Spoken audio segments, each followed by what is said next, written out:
आइए भाई 24 क्वेश्चन पे।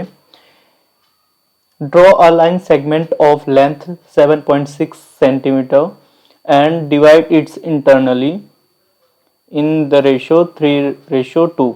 Major two part. उसके दो पार्ट्स को करना है। एक रेखाखंड खींचना है जिसकी लंबाई कितनी है 7.6 और उस रेखाखंड को आंतरिक अनुपात कितना 3:2 में विभाजित करना है और दोनों भागों का माप बताना है। भाई सबसे पहले हम खींचेंगे 7.6 की एक लाइन। 7.6 की एक लाइन खींच ली मैंने जिसका नामकरण किया ए और बी। फिर उसके बाद ये कितने का है 7.6 सेंटीमीटर की लाइन है। अब फिर उसके बाद यहाँ से ए को केंद्र मानकर हम क्या करेंगे, एक एक्यूट एंगल न्यून कोण खींचेंगे। खींच दिया न्यून कोण। अब इस न्यून कोण को मैं बराबर किसी भी चाप के अकॉर्डिंग हम चाप के नंबर देंगे, A1 A2 A3 A4 ऐसे दे दिया हमने। हमें A3 तक ही चाहिए क्योंकि 3 टुकड़े हुए हैं, लेकिन हमने A4 भी ले लिया ताकि कोई दिक्कत ना हो। फिर उसके बाद सेम ही एंगल कहाँ से B को केंद्र मानकर नीचे के साइड में खींचेंगे। देखो खींच दिया क्या भाई। अब इसका नामकरण करेंगे भाई B1 B2 और B3। हमें 2 तक ही चाहिए था लेकिन हमने 3 तक करा। अब देखो भैया, अब क्या करेंगे, ये जो 2 है ये वाला पॉइंट और ये जो 3 वाला पॉइंट है, इन दोनों को हम क्या करवा देंगे, मिला देंगे। क्या कर देंगे, मिला देंगे। ठीक है, मिला देते हैं भाई। तो अब ये जो है यहाँ पे मान लो O है, यहाँ पे क्या मान लिया हमने, O है। तब भैया देखो कि भाई हमें ये पता था कि पूरी लाइन कितनी है, AB कितना है, हमें पता है AB इक्वल्स टू 7.6 सेंटीमीटर।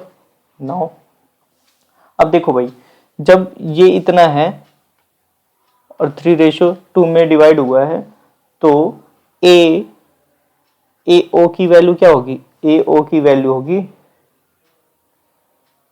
इतना है और तीसरा हिस्सा है कितने में से, टोटल कितना होगा 5 में से इन दोनों की मल्टीप्लाई करने के बाद और डिवाइड करने के बाद क्या आएगा 4.56 सेंटीमीटर।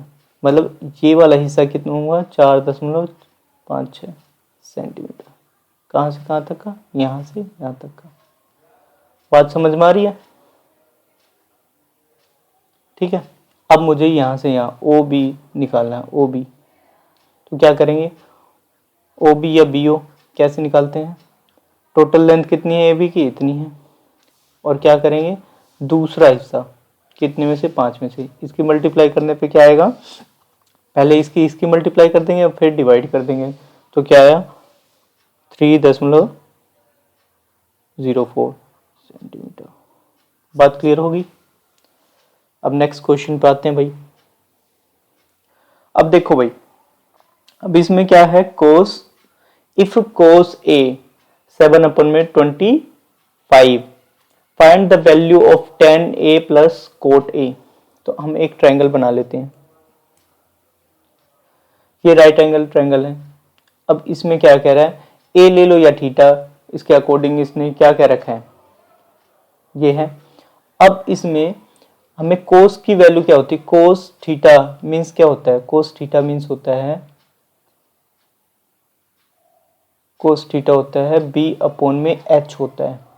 तो यहाँ पे cos A की वैल्यू मतलब क्या हुआ, cos A की वैल्यू मतलब क्या हुआ 7/25। अब जब 7/25 दे रखा है तो cos को B रख देंगे और ये H। जब हम इसको B और H, इसका फॉर्मूला होता है B और H, जब हम इसको एज्यूम करेंगे, लेट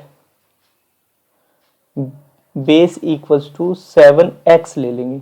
क्या ले लेंगे 7x। यहाँ पे क्योंकि ये रेशियो में कुछ भी नहीं है तो इसके साथ में कुछ ना कुछ मल्टीपल रहा होगा, कुछ ना कुछ मल्टीपल रहा होगा,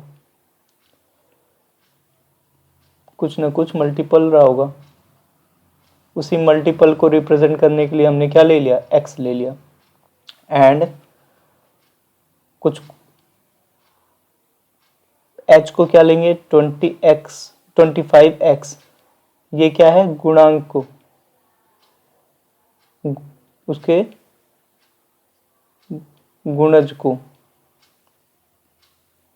गुणज को रिप्रेजेंट कर रहे हैं, ठीक है ना भाई। अब देखते हैं, जब हमें पता है बेस पता है, हाइट पता है और ये राइट एंगल ट्रायंगल भी है, तो भाई बेस पता है, बेस कितना है 5 7x और ये कितना है 25x पता है। हमें ये नहीं पता इसको कैसे निकालें, तो इसको निकालने के लिए हमें बाय पाइथागोरस ट्रिपलेट का यूज करना पड़ेगा।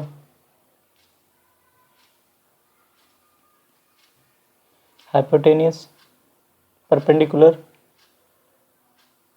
का स्क्वायर हाइपोटेनियस माइनस बेस। अब देखो भाई, अब इसका 25x का स्क्वायर माइनस 7x का स्क्वायर परपेंडिकुलर 625x स्क्वायर और यहाँ पे 49x स्क्वायर, ये 576 हो गया। 576 माइनस 625 माइनस 49 क्या हो गया 576 हो गया। अब p यहाँ स्क्वायर में है, इस साइड में क्या हो जाएगा स्क्वायर रूट हो जाएगा, तो ये कितना हो गया 24x हो जाएगा। अब देखो भैया, मुझे क्या निकालना है, सबसे पहले निकालना है 10 की वैल्यू। किसकी निकालनी है 10 की वैल्यू निकालनी है। तो 10 की वैल्यू क्या हो जाएगी 10 a बराबर परपेंडिकुलर अपन में बेस, परपेंडिकुलर क्या आया, परपेंडिकुलर है 24x और ये बेस कितना है 7x, ये कैंसिल आउट हो गया। अब कोट की वैल्यू, कोट a की वैल्यू इसी का अपोजिट हो जाता है, या बेस अपॉन में परपेंडिकुलर कर दो, तो 7x अपॉन में 24x x कैंसिल आउट हो गया। तो भाई 10a plus coat a, 10a plus coat a को हम रखेंगे 24 अपॉन में 7 प्लस 7 अपॉन में 24, इसका एलसीएम आएगा, इसका एलसीएम आया 168 7 और इसका, अब यहाँ पे प्लस होके हो जाएगा 24 का स्क्वायर, यहाँ पे क्या हो जाएगा 7 का स्क्वायर, 24 का स्क्वायर 576 और प्लस ये 49 7 का स्क्वायर, ये किसका आ जाएगा 625 अपॉन में 168, 625 अपॉन में 168। बात क्लियर होगी। ये किसकी इसकी वैल्यू कितनी आई 24x, ठीक है। अब चलते हैं नेक्स्ट क्वेश्चन पर।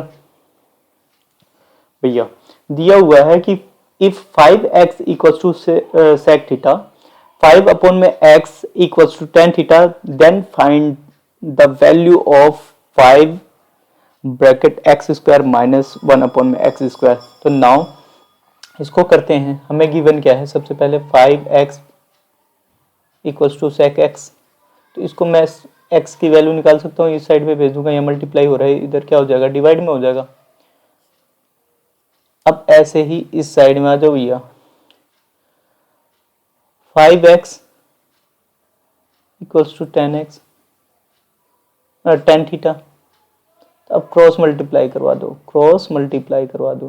तो 1 अपॉन में x और ये 5 क्या आ जाएगा tan थीटा अपॉन में 5, यही आ गया। अब हमारे पास क्या क्या वैल्यू आ गई है, हमारे पास वैल्यू आ गई x की आ गई है और 1 अपॉन में x की वैल्यू आ गई, ये दो वैल्यू आ गई। हमें इन्हीं का निकालना है, क्या निकालना है 5 into x square plus 1 upon में एक्स स्क्वायर। अब इसको मैं कैसे लिख सकता हूँ, 5x², इसको 1 का भी स्क्वायर है, तो ये पूरे का होल का स्क्वायर लिख सकते हैं कि नहीं लिख सकते, बिल्कुल लिख सकते हैं। 5x क्या है,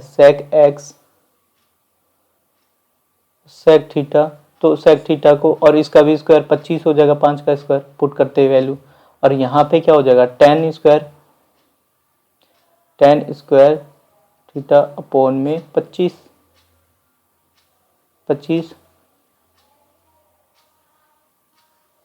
अब देखो भाई 5 25 sec स्क्वायर, एलसीएम लिया सेम ही तो है, सेम है, tan स्क्वायर। आपने एक आइडेंटिटी पढ़ी होगी, sec स्क्वायर थीटा, क्या आइडेंटिटी है, sec square theta minus tan square theta equals to 1, ये पढ़ी होगी आपने, इक्वल्स टू 1। तो अब इन्हीं सारी चीज़ों की इसमें वैल्यू पुट कर देंगे, यहाँ पे क्या आ जाएगा, 1 आ जाएगा, यहाँ पे क्या आया 25, डिवाइड कर दिया 5 आया, x इक्वल्स टू, सॉरी ये क्या आया 5 आया, किसकी वैल्यू आई, ये वाली, इसकी वैल्यू हमें निकालनी थी 1/5, 1/5, this is the answer. Okay, next पाते हैं भाई, how many terms of AP 24, 21, 18 dash dash must be taken so that their sum is 78। AP का 24, 21, 18 के कितने पदों का योग 78 है, 78 है, कितना है 78। तो लो भैया एपी को क्या कहते हैं, समांतर श्रेणी, 24 है, 21 है, 18 है, डैश डैश डैश, ऐसे एपी बढ़ती जा रही है। अब देखो भैया हमें A1 पता है क्या है, होता है 24 होता है पहला टर्म A1, A2 क्या है 21 है, तो हमें कॉमन डिफरेंस निकालना है, तो हमें क्या होता है A2 माइनस A1, A2 क्या है 21 और ये क्या है A1 क्या है 24, तो -3 आया, क्या आया -3 आया भैया। अब आ जाओ भाई, अब हमें पता है कि पूछ रहा है कि कितने पदों का योग 78 होता है, तो हमें जब पदों का योग निकालना होता है तो 78 निकालना है, तो हम क्या करेंगे SN 78 रख देंगे भाई, n अपॉन में इसका क्या फॉर्मूला, n अपॉन में 2a प्लस n-1d, है ना, यही तो फॉर्मूला होता है, आपने पढ़ा होगा 5th चैप्टर में। अब देखो n की वैल्यू तो हमें नहीं पता है, जिसकी वैल्यू है उसको रखते चले जाओ। a की वैल्यू पता है 24 है, n की वैल्यू हमें नहीं पता, d की वैल्यू ये है 78। अब देखो भाई n की, ये हो गया 48, ये क्या हुआ 48, ये इससे मल्टीप्लाई करवाएंगे, अंदर मल्टीप्लाई करवा दो भाई, पहले मल्टीप्लाई ही करवा देते हैं, यहाँ आ गया ब्रैकेट भी खुलेगा, तो यहाँ अंदर मल्टीप्लाई हुआ तो -3n, यहाँ पे क्या होगा +3। अब देखो भाई n यहाँ पे है और ये डिवीजन में उस साइड जाके मल्टीप्लाई में हो जाएगा, और ये कितना हो जाएगा 48 में से 3 माइनस कर दो तो कितना आया 39, और ये 3n, और यहाँ पे 78 गुना 2 हो जाएगा, 78 गुना 2 हो जाएगा, बात समझ में आ रही है, 78 गुना 2 हो जाएगा, तो 48 माइनस, वेट यहाँ माइनस क्यों होगा, माइनस नहीं होगा, ये होगा प्लस, ये होगा प्लस, और ये प्लस होगा तो कितना हो गया 51 हो जाएगा, इसका प्लस है ना साइन, प्लस होगा। अब देखो भाई, अब 51n या 3n स्क्वायर, यहाँ क्या हो जाएगा 156। अब यहाँ से 3 कॉमन ले लिया हमने, क्या कॉमन ले लिया 3 3 कॉमन ले लिया, 3 से तो जा रहे हैं सारे। 17×51 17×51 हो रहा है, और ये भी 3 से 3 ही जा रहे हैं, और ये भी आ गया। तो 3 हमने क्या कर लिया यहाँ से कॉमन, 17×51 17n, यहाँ पे n², यहाँ पे क्या हो जाएगा 15। अब इस साइड में ले जाओ भाई, दूसरे वाले साइड में, यहाँ मल्टीप्लाई में इस 3 को इस साइड में लेके आया तो डिवाइड होगा, 5×2 52।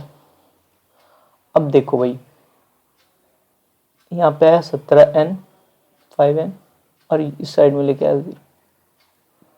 अब n को कॉमन ले लिया हमने, माइनस को कॉमन ले लिया, तो ये पॉजिटिव हो जाएगा, जो पॉजिटिव है वो नेगेटिव, जो नेगेटिव है वो पॉजिटिव, तो ये नेगेटिव और बाकी सारे पॉजिटिव। अब भाई इसके मिडिल टर्म को स्प्लिट करना है। मिडिल टर्म स्प्लिटिंग कैसे होता है भाई, सबसे पहले हमें 52 के फैक्टर्स निकालने हैं, 2 26 2 13। तो अब देखो भाई 13 + 4 17 हो जाएगा, n = 13n + 4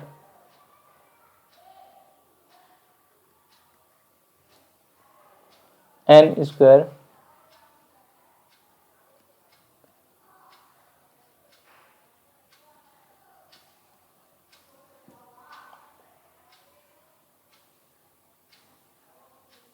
अब देखो भाई n कॉमन ले लिया, ये वाले ये पूरा कॉमन ले लिया इसमें से, तो यहाँ बचा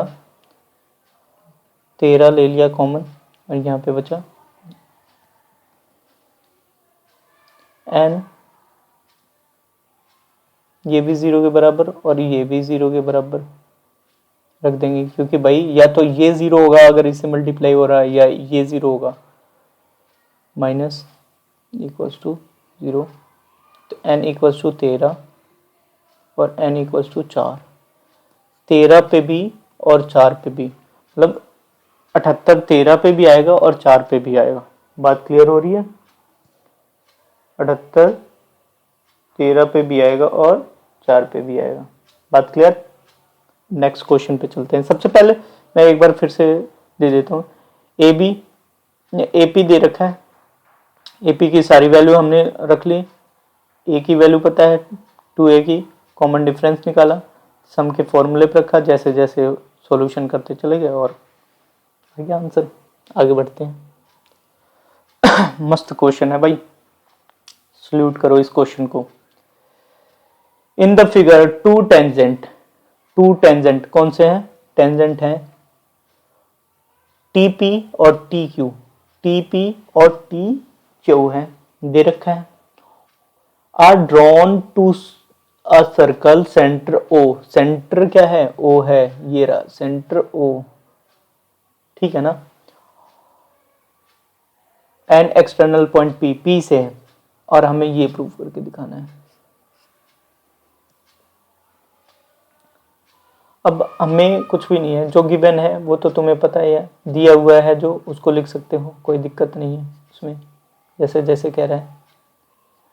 हम यहाँ से लिखेंगे टू प्रूव व्हाट, हमें प्रूव करना है PTQ, PT देख लो कहाँ पे, PTQ is twice of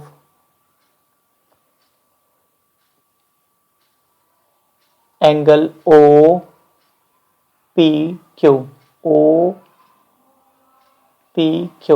ये दो इसमें। अब देखते हैं भैया, हम करते हैं इसका प्रूफ देते हैं। क्या देते हैं? Proof. As we know that, जैसा कि हमें पता है कि भाई TP और TQ, TP और TQ इक्वल होंगे क्यों? बिकॉज एक्सटर्नल पॉइंट से टेंजेंट खींची गई है, tangent drawn from external point, tangent drawn from external point. ये लिख देंगे। टेंजेंट कहाँ से खींचे गए? एक्सटर्नल पॉइंट से। Tangent drawn from external point. अब दूसरा है, जब ये दोनों इक्वल हैं, जब ये दोनों इक्वल हैं, ये दोनों साइड्स इक्वल हैं, इनके तो ये वाले एंगल इक्वल होंगे। ध्यान से देखिएगा जहाँ पे सेट कर रहा हूँ फिगर में, ये वाला एंगल और ये वाला एंगल इक्वल होगा। क्यों? आइसोस्केलिस ट्रायंगल की प्रॉपर्टी हमने पढ़ी थी। तो हम लिख सकते हैं T angle T P Q, TP के वेट, टीपी के सामने आमने सामने वाले लिखेंगे ना, आमने सामने वाले लिखेंगे। अब देखो भाई, टीपी के सामने वाला क्या है? क्यू है। तो कौन सा है? T angle T Q P. और पी टी क्यू के सामने वाला कौन सा है? Angle T P Q. ये दोनों इक्वल होंगे।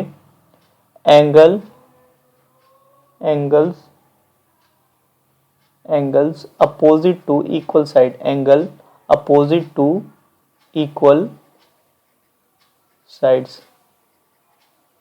ओके, नाउ जब ये दो चीजें इक्वल होगी तो हम इनको मान सकते हैं भाई किसी ना किसी कांस्टेंट के बराबर। मान लिया मैंने, मान लिया कि ये हैं, ये दोनों एंगल टी क्यू पी और टी पी क्यू, ये x के बराबर है, x यूनिट है।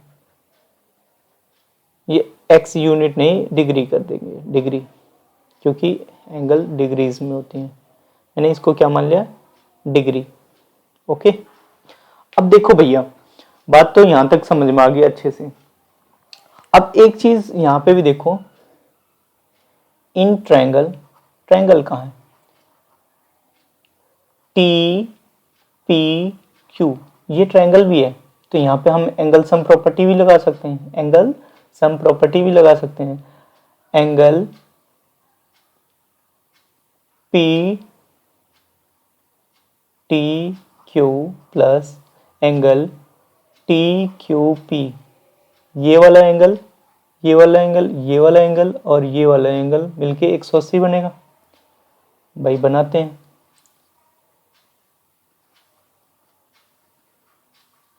एंगल सम प्रॉपर्टी, त्रिभुज के अंतः कोणों का योग कितना होता है? 180 होता है। बात क्लियर हो रही है? अब यहाँ पे इसको हमने ऐसे रखा, पी टी क्यू को सेम रखा और इन दोनों को एक्स एक्स रख दिया, 180 या 2x हो जाएगा। और इसको इस साइड में शिफ्ट करा तो क्या हो जाएगा? माइनस हो जाएगा, माइनस पी टी क्यू, और x को उस साइड में डिवीजन करा तो यहाँ 90 भी हो जाएगा और ये इसके बटे में आ जाएगा, बटे में 2। बात क्लियर हो रही है? हाँ जी भाई, बात क्लियर हो रही है। इसको मैंने मान लिया फर्स्ट, और ये x किसके बराबर है? इनके बराबर है। यहाँ पे आ जाते हैं। Let me change the colour. अब मैं लेता हूँ, अब देखो भैया, बात अब यहां तक समझ में आ गई। अब हमें एक चीज और, एक पॉइंट से और देखो कि भाई टी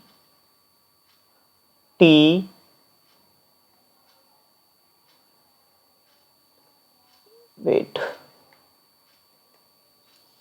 ये क्यों काम नहीं कर रहा है? काम कर भाई। T P Q T P O किसके बराबर होगा? 90 के बराबर होगा, क्योंकि भाई ये टेंजेंट है, टेंजेंट से और रेडियस से जो लाइन खींची जाती है वो क्या हो जाते हैं? परपेंडिकुलर होता है। Line drawn from centre of circle is perpendicular perpendicular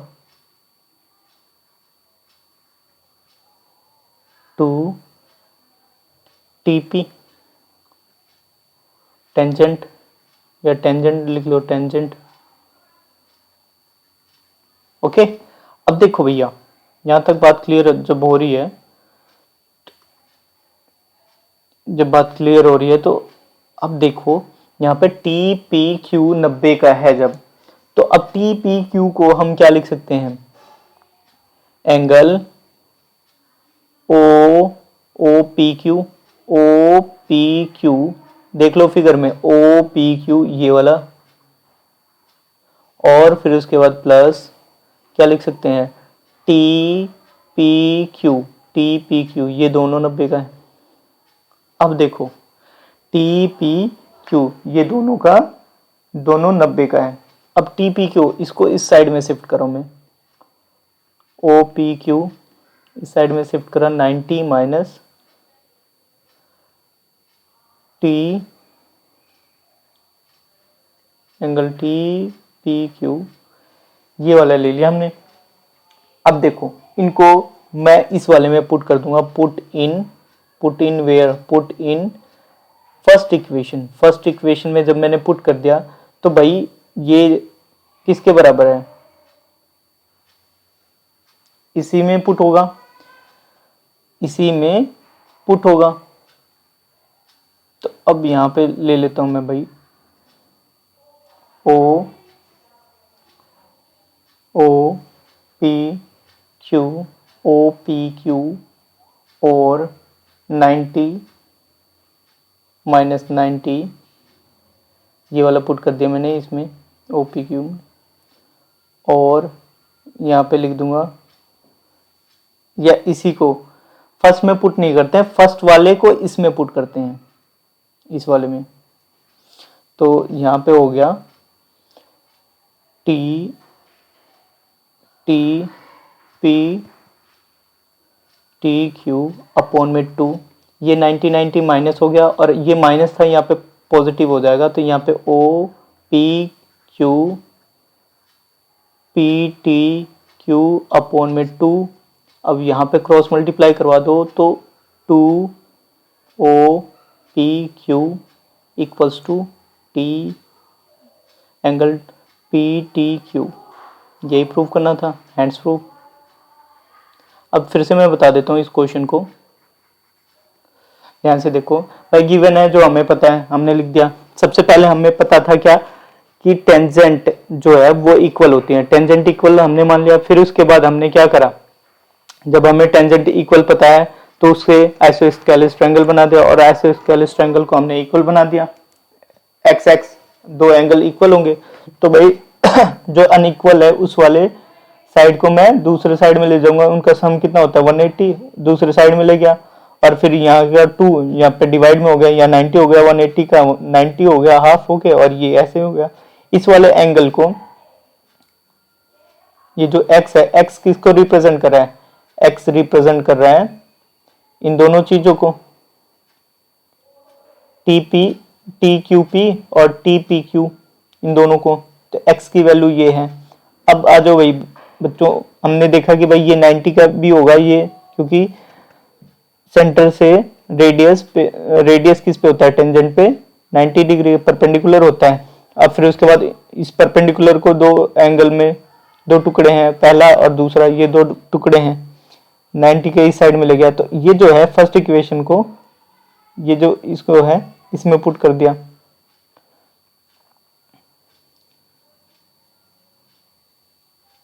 ये फर्स्ट इक्वेशन को हमने पुट करा है। यहाँ पे स्टेटमेंट बस चेंज कर देता हूं मैं,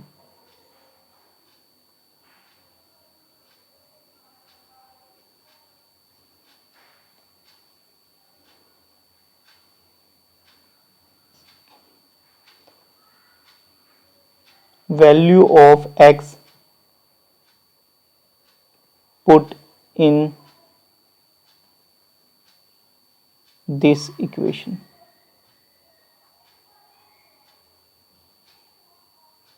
in this equation। फिर बाकी सारा ओके, ठीक है। अब नेक्स्ट वाले पे आ जाओ भाई, ये हमने दिया था, इस पे आ जाओ। Sunita has some notes of 50 and 100 amounting to a total of rupees 15,500 रुपए है। If the total number of notes is 200, total number of notes 200, then find how many notes of 50 and 100 each she has। मतलब सुनीता के पास 50 और 100 रुपए के कुछ note हैं जिनकी कुल राशि 15,500 रुपए है। यदि कुल नोटों की संख्या कितनी है, 200 है, तो उसके पास 50 और 100 रुपए के प्रत्येक नोट कितने हैं, तो हमें ये बताना है। तो बहुत आसान सा समझदारी वाला क्वेश्चन है। कुछ बातें मैं थोड़ा सा आपको बताने की कोशिश करूंगा। अगर भाई सपोज करो मैं आपको 10-10 के 5 नोट दूं, 10-10 के 5 नोट दूं, तो भाई 10 रुपए का मैंने कितने दिए, 5 नोट दिए, तो ये कितने हो जाएंगे, टोटल कितने हो गए, 50 रुपए हो गए। तो मतलब वैल्यू ऑफ नोट, हमें यहां से फॉर्मूला बना, value of note into number of notes, ये नंबर ही है ना, 5 दिए थे मैंने, number of note equals to total amount, यही होता है। इन्हीं बातों को ध्यान में नजर में रखते हुए हम क्या करेंगे, क्वेश्चन को सॉल्व करने का प्रयास करेंगे, ठीक है ना।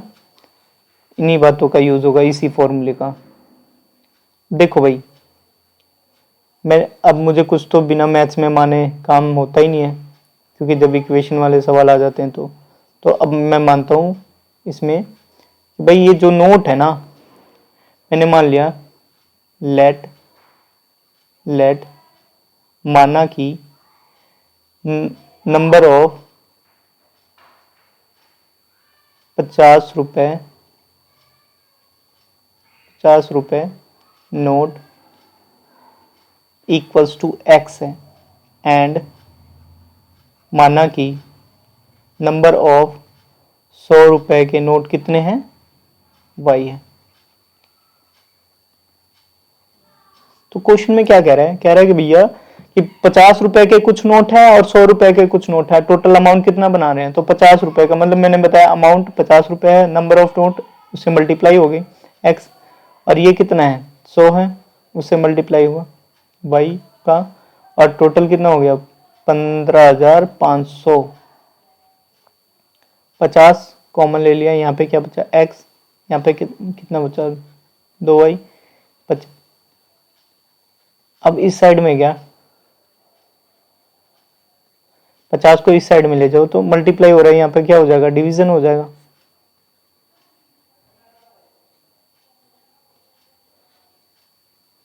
तीन 1 0, 2y इक्वल्स टू 3 10, जी इसको मैंने मान लिया फर्स्ट इक्वेशन। ऐसे ही अब सेकेंड वाले इक्वेशन में आ जाओ भाई। अब दोनों मिलके कितने हैं, टोटल 200 नोट है, नोटों की संख्या, मतलब 50 वाले भी और 100 वाले मिलके कितने हैं, एक्स प्लस वाई कितने हैं, 200 हैं।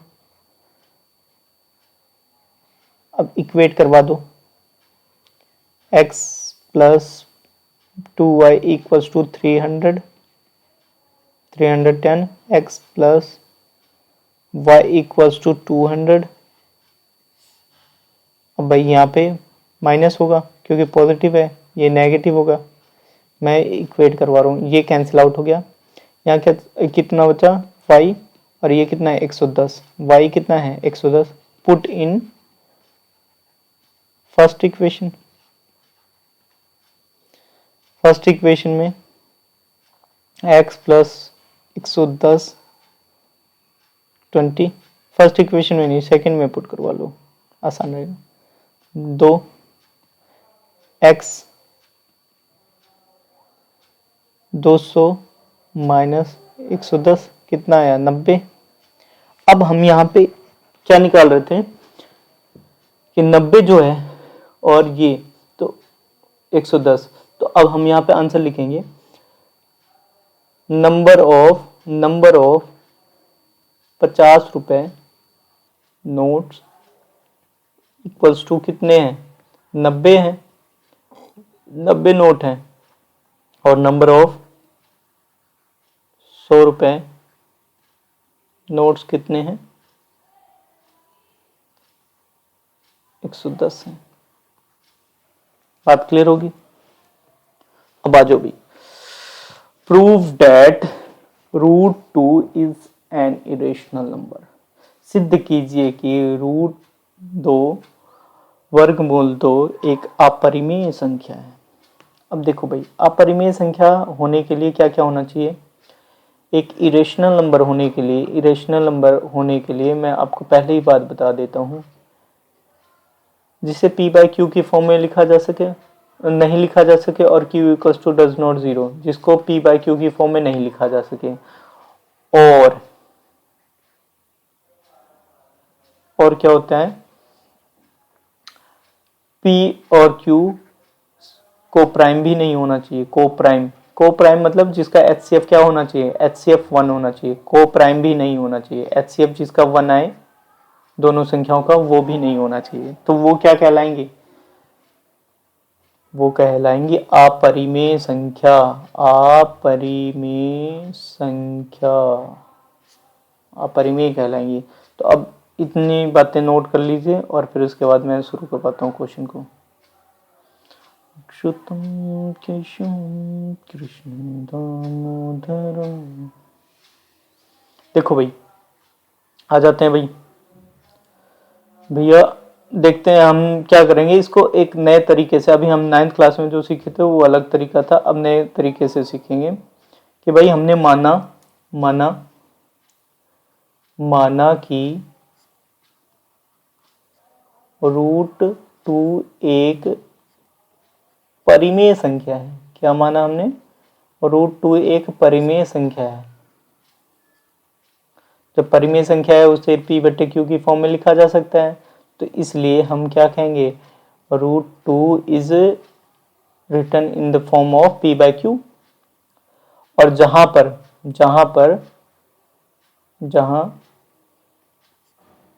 p और p व q सह अभाज्य हैं, p और q सह अभाज्य संख्याएं हैं।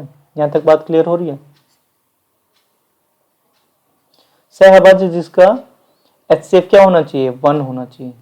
p और q का HCF 1 होना चाहिए, मतलब इसके कॉमन फैक्टर क्या होने चाहिए? 1 होने चाहिए। 1 के अलावा और भी ज्यादा हो जाता है तो आप समझ लो कि वह परिमेय संख्या नहीं है। ठीक है ना? अब आ जाते हैं, अब इसको इस साइड में मैं शिफ्ट करता हूँ, इस साइड में, यहाँ डिवीजन है, उस साइड मल्टीप्लीकेशन, तो √2 q या p। अब मैं क्या करूंगा? दोनों पक्षों में क्या कर देता हूं? दोनों पक्षों में मैं कर देता हूं वर्ग। दोनों पक्षों में वर्ग करने पर क्या परिवर्तन आएगा? दोनों पक्षों में वर्ग कर दो भाई,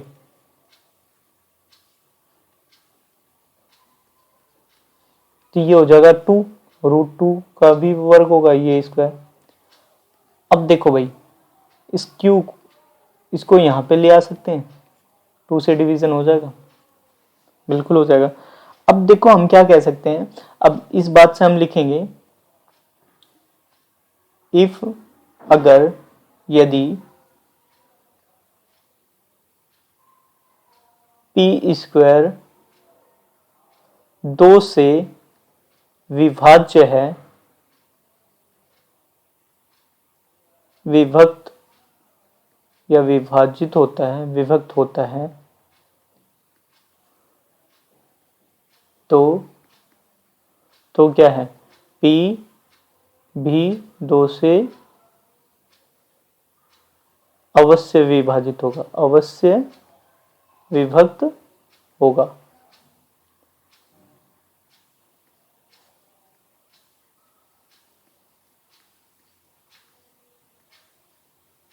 ठीक है ना? अब इसको मैंने माना, ये इस वाले को, इसको हमने मान रखा फर्स्ट। फिर मैं मानूंगा, मान लिया कि भाई माना ये जो क्यू पी है ना, इसको मैंने मान लिया 2m मान लिया, मैंने क्या मान लिया 2m मान लिया। अब पुट कर दूंगा समीकरण फर्स्ट में रखने पर इक्वेशन फर्स्ट में रखने पर तो क्या परिवर्तन आएगा भाई, यहाँ पे परिवर्तन आ जाएगा कि ये 2q और यहाँ पे इसका भी स्क्वायर हो रहा था, p का स्क्वायर हो रहा था, तो ये क्या हो जाएगा 4m स्क्वायर हो जाएगा। अब 2 ये जो 2 है ना, इसको इस साइड में शिफ्ट कर दूं, इस 2 को मैं इस साइड में दूसरे साइड में शिफ्ट करूंगा, यहाँ मल्टीप्लाई में हो रहा है, वहां पे जाके क्या हो जाएगा डिवीजन में हो जाएगा, तो डिवीजन में हो जाएगा तो q स्क्वायर 4/2m स्क्वायर ये 2 हो गया, तो q 2m स्क्वायर इधर आ जाओ तो भाई हो जाएगा डिवाइड में। अब हम लिख सकते हैं यदि सेम लाइन जो अभी हमने लिखा है, यदि q स्क्वायर 2 से विभाजित होता है, विभाजित है तो q 2 से अवश्य विभाजित होगा। अब देखो भाई यहाँ पे देख लो, ये जो ये वाली लाइन है इसको मैंने माना सेकंड, इसको माना थर्ड, सेकंड और थर्ड से मैंने यहाँ पे बात करी कि भाई HCF 1 ही होगा, लेकिन इन दोनों में HCF क्या आ रहा है, P और Q का HCF क्या आ रहा है, 2 आ रहा है। तो हम लिख देंगे समीकरण सेकंड एंड थर्ड से हम क्या कह सकते हैं कि भाई हम ये कह सकते हैं कि 2 P और Q दोनों 2 से विभाज्य हैं, विभाजित हो रहे हैं।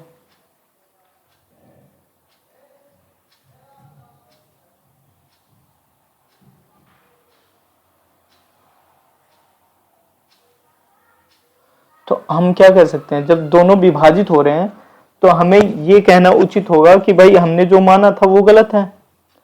हमारी, हम यहाँ पे लिखेंगे हमारी कल्पना यहां पर गलत सिद्ध हुई, इसलिए हम कह सकते हैं कि √2 इज एन इरेशनल नंबर। √2 एक इरेशनल नंबर है, √2 एक अपरिमेय संख्या है।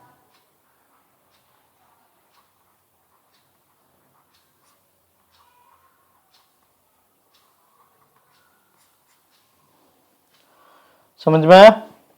अब आ जाते हैं बच्चे नेक्स्ट वाले पे। बहुत प्यारा क्वेश्चन है। 90 कार्ड्स, 90 कार्ड्स हैं नंबर्ड फ्रॉम 1 to 90। अब ध्यान में रखना, फ्रॉम 1 to 90 मतलब 1 से 90 तक है, उसमें 1 और 90 दोनों इंक्लूड हैं। अगर बिटवीन बोलता तो क्या कहता कि हमें 1 और 90 छोड़ के उनके बीच वाले नंबर, लेकिन यहां से करा फ्रॉम, तो ध्यान में रखना ये बहुत ज्यादा क्वेश्चन में उलझाता है। पिछले साल बोर्ड में इन्हीं के बेस पे एपी का क्वेश्चन आया हुआ था, ठीक है ना। If one card drawn at random from the box find the probability of that. एक डिब्बे में 1 से 90 तक संख्याएं वाले कार्ड हैं। यदि डिब्बे में से एक कार्ड निकाल लिया जाता है तो प्रायिकता बताइए भाई निम्न की। भाई कह रहा है कि प्रायिकता किसके बताने हैं, एक दो अंकों वाली संख्या क्या, मतलब 2 डिजिट वाले अंकों की संख्या। तो भाई 2 डिजिट कहाँ होते हैं, 1 से 90 के बीच में भाई 9 के बाद से ही शुरू होते हैं। 10, 11, 12, 13, 14, 15, 16, 17 ऐसे होते होते 90 तक। तो भाई कहाँ से, कौन कौन से, 10, 11, 12 ऐसे ऐसे 90 तक। तो ये भाई कितनी संख्याएं हुई टोटल, कुल कितनी संख्याएं हो जाएंगी भाई, टोटल तो 90 थी, उसमें से 9 माइनस कर दो तो कितने आगे, 81 संख्याएं जो 2 अंकों वाली हैं। तो हम लिखेंगे, हम यहाँ पे लिख देंगे कि probability of getting a 2 digit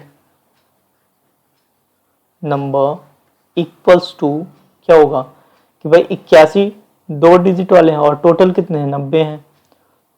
तो यहाँ पे कितना आ गया 9, यहाँ पे कितना 10, तो कितना हो गया 9/10। यहाँ तक बात क्लियर होगी। अब दूसरे पार्ट में आ जाते हैं भाई। अब क्या कह रहा है, आप परफेक्ट स्क्वायर। कौन कौन से परफेक्ट स्क्वायर हो जाएंगे भाई, सबसे पहले भाई जल्दी जल्दी आंसर देना है। कौन बच्चा बताएगा कितने परफेक्ट स्क्वायर होंगे। एक तो 1 हो गया, एक 4 हो गया, दूसरा क्या हो गया, 1 1 4 9 16, फिर कितना हो गया 25, 36, 49, 64 और 81। 1 2 3 4 5 6 7 8 9, कितनी संख्याएं हैं 9। तो टोटल कितनी हुई 9। परफेक्ट स्क्वायर कितने हैं, किसके किसके बीच में, परफेक्ट स्क्वायर फ्रॉम 1 to 90 के बीच में कितने हैं 9 हैं।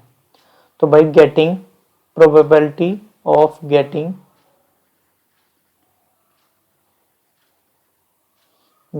अ perfect square equals to 9 upon में कितना होगा टोटल 90 है, 1/10। That's all. अब नेक्स्ट है भाई, नेक्स्ट क्वेश्चन क्या कह रहा है, कह रहा है कि भाई कितने नंबर ऐसे हैं जो 9 से डिविजिबल हैं।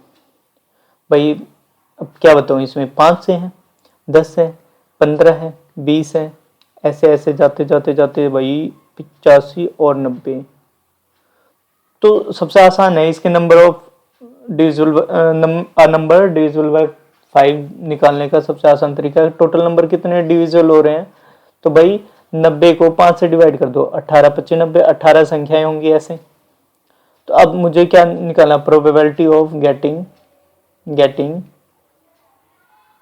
What, a number divisible by 5। अब देखो भाई 18 है, उसको डिवाइड करा किससे 90 से, कितना आ गया 18 25 90, 1/5, कितनी प्रोबेबिलिटी आई 1/5। बात क्लियर हो रही है, समझ में आ गया। अब नेक्स्ट वाले पे आ जाओ भाई। अच्छा, अब नेक्स्ट क्वेश्चन पढ़ने से पहले हम थोड़ा सा समझ लेते हैं भाई ताश के पत्तों के बारे में। भाई इस कलर को हम क्या कहते हैं, पान कहते हैं, जिसको हार्ट कहते हैं, हार्ट। और इसको क्या कहते हैं, ईंट कहते हैं, डायमंड।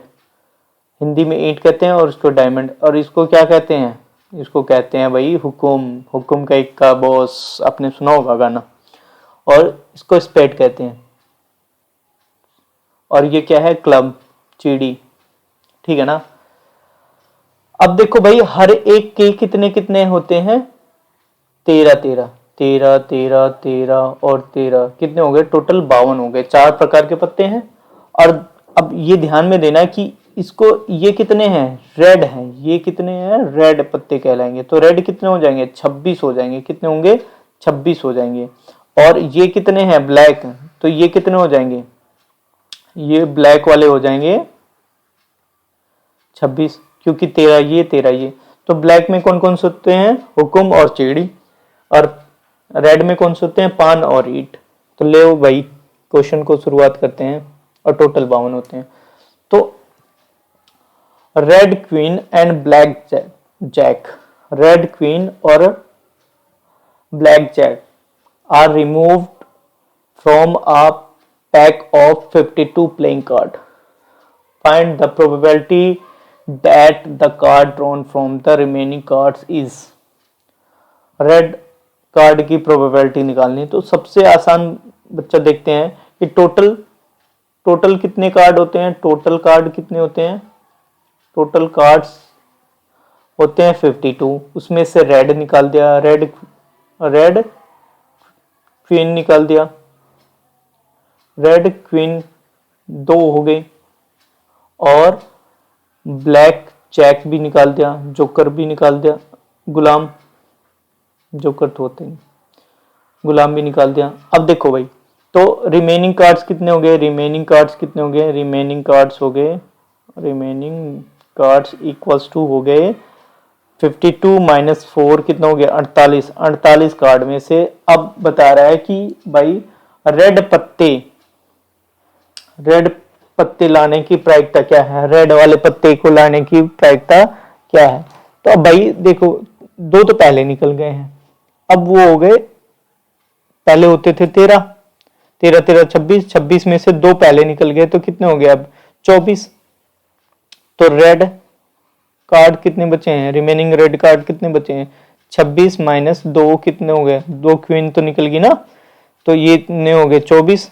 तो अब मुझे निकालना है probability of getting a red card.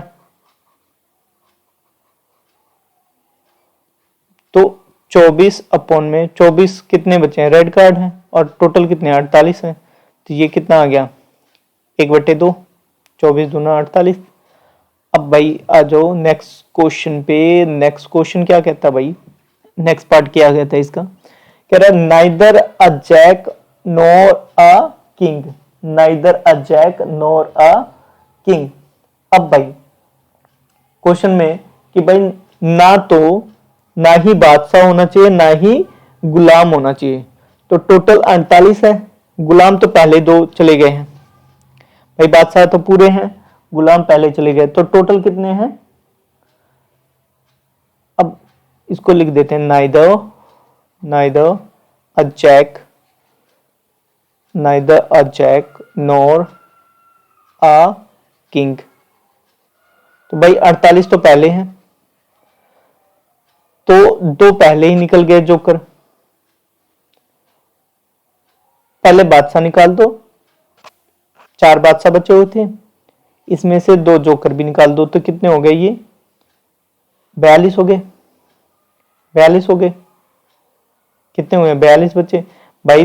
4 बादशाह निकाल दिया और 2 जोकर, और 2 तो पहले ही निकल रहे थे, तो 2 ही बचे, तो इसको माइनस कर दिया, हमें 42 आया। अब बच्चे क्या कह रहा है, कह रहा है कि भाई अब इसकी प्रायिकता बताओ। तो हम प्रोबेबिलिटी लिखेंगे, प्रोबेबिलिटी ऑफ गेटिंग